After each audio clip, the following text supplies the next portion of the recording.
पल न्यूज के news room से मैं हूं आपके साथ नदीम अकरम। उदयपुर की घटना के बाद लगातार देश के मुसलमानों से बदला लेने की बातें जो हैं वो हिंदू संगठनों द्वारा की गई। जहां तस्वीरें हरियाणा के मानेसर से सामने आई, जहां महापंचायत मुसलमानों के खिलाफ चली और उस महापंचायत में मुसलमानों का सिर कलम कर देंगे अगर कोई हमारे हिंदू भाई का कत्ल करेगा तो, और उनसे सामान नहीं खरीदेंगे, उनके खिलाफ हम घरों में हथियार जमा करेंगे ताकि जब जंग हो तो हम मुसलमानों का सफाया कर दें।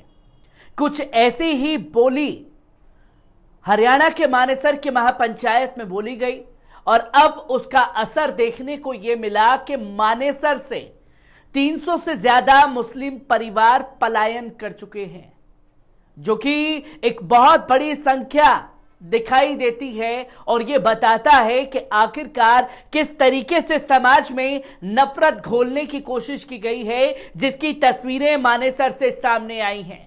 एक एक कर तमाम चीजों को आपके सामने रखूंगा, पर किस तरीके से मुसलमानों के खिलाफ एक मुहिम चलाई गई हरियाणा के मानेसर में, पहले उन भड़काऊ बयानबाजी पर नजर डाल लीजिए। बात कहूँ कि भाई तैयारी कर लो और सोना चांदी मोबाइल की जगह लोहो खरीदना शुरू कर दो। लोहो, ये जो पुलिस खड़ी है थारी खातर ना है, ये है वो मुसलमाना की खातर, ईसाई खातर और खातर, थारी खातर ना है। अपना मुकाबला खुद करो और कहीं नू बताओ हमारे बालक हो अर्थ कहीं का और हो या कैसा हो जाए, बालक हमारे हो तो हमने उनको स्वागत करना, हम स्वागत करेंगे। मुसलमान की कटाई को इंतजाम माने से तो शुरू कर दो।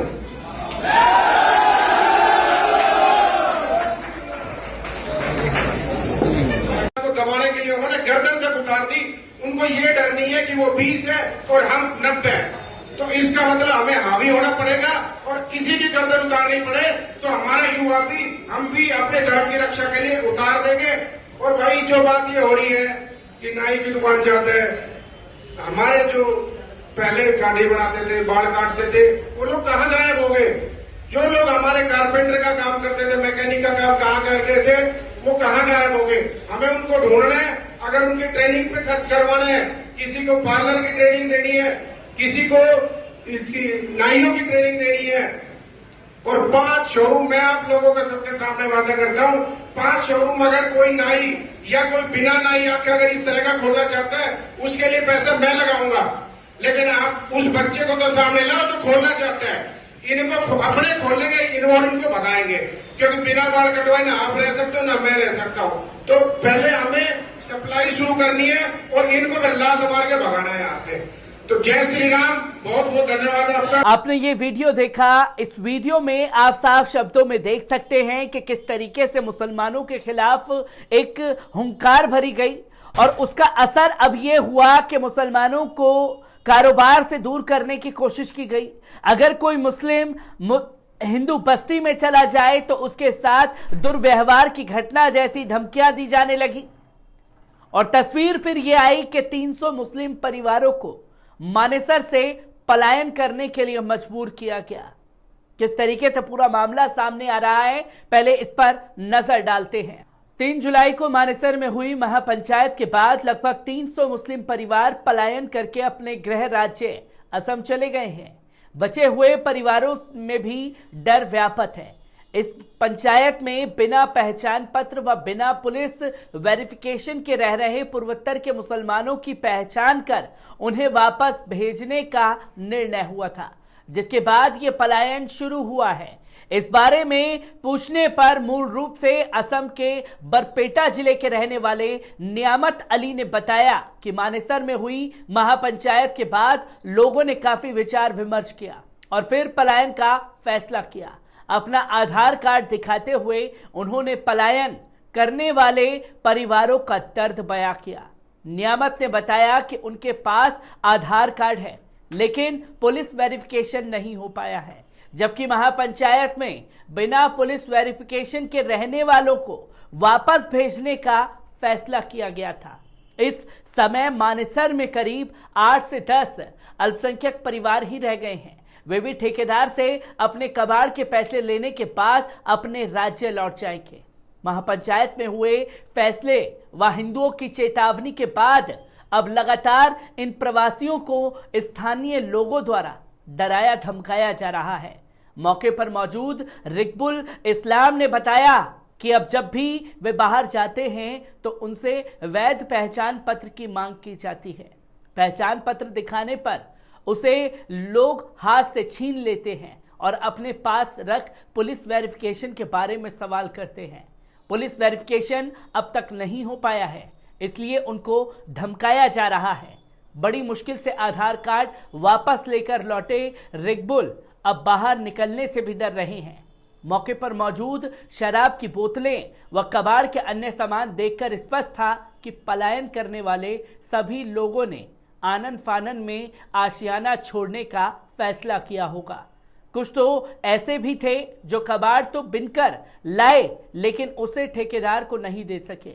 इस बीच महापंचायत में हुए फैसले के चलते उन्हें अपनी झुग्गी छोड़नी पड़ी। इस बारे में पूछने पर संद्रो बानो व रुकैया खातून ने बताया कि उनके पास आधार कार्ड है, इसलिए फिलहाल वे अपनी झुग्गी नहीं छोड़ेंगी। मोहम्मद शहरुल इस्लाम व अजीबुर रहमान ने लगभग एक स्वर में कहा कि स्थानीय लोग उन्हें रोहिंग्या तक समझने लगे हैं, जबकि उनके पास भारतीय की नागरिकता है। शहरुल इस्लाम ने कहा कि असम सरकार की तरफ से उनके लिए कुछ नहीं किया गया। दूसरी तरफ ब्रह्मपुत्र नदी के चलते लगातार मैदानी इलाकों में कटान जारी है। इसके चलते उनके पास अब रहने की भी जगह नहीं बची है। यही वजह है कि लोग लगातार असम व पूर्वोत्तर से अन्य राज्यों का रुख कर रहे हैं। कबाड़ बिनने के सवाल पर नियामत अली के साथ सभी ने एक सुर में कहा कि असम के शहर तो इतने विकसित भी नहीं हैं और ना ही इतने उद्योग धंधे हैं, ऐसे में वहां तो इतना कबाड़ भी नहीं मिलता कि जिसे बेचकर जीवन यापन किया जा सके। मानेसर के सेक्टर 1 में जगह जगह कई झुग्गियां हैं, जिनमें से अधिकांश में असम, पश्चिम बंगाल समेत पूर्वोत्तर के अन्य प्रवासी अल्पसंख्यक परिवार रहते हैं। हाल के दिनों में मुसलमानों को तो पहचान पत्र व पुलिस वेरिफिकेशन के नाम पर धमकाया जा रहा है, लेकिन हिंदुओं को कोई परेशान नहीं कर रहा है, जिसकी तस्वीरें खासतौर पर सामने आती हैं मानेसर से। और सवाल यहां यह खड़ा हो जाता है कि जब देश भर के मुसलमानों ने उस घटना को कंडेम कर दिया जो उदयपुर में घटी, और उदयपुर की घटना पर जो कन्हैया लाल के समर्थन में लोग उतर करके मुसलमानों का बहिष्कार, मुसलमानों का कत्लेआम की धमकी दी जा रही थी, उन लोगों को कब जेल की सलाखों के पीछे डाला जाएगा? यह सबसे बड़ा सवाल खड़ा हो जाता है कि आखिरकार दुनिया भर के मुसलमानों ने जब गौस मोहम्मद और रियाज का साथ छोड़ दिया तो क्यों बेवजह मजलूम मुसलमानों को तंग किया जा रहा है, उन्हें पलायन करने के लिए मजबूर किया जा रहा है। मैं हर एक तस्वीर को आपके साथ साझा करता रहूंगा। दीजिए इजाजत, शुक्रिया।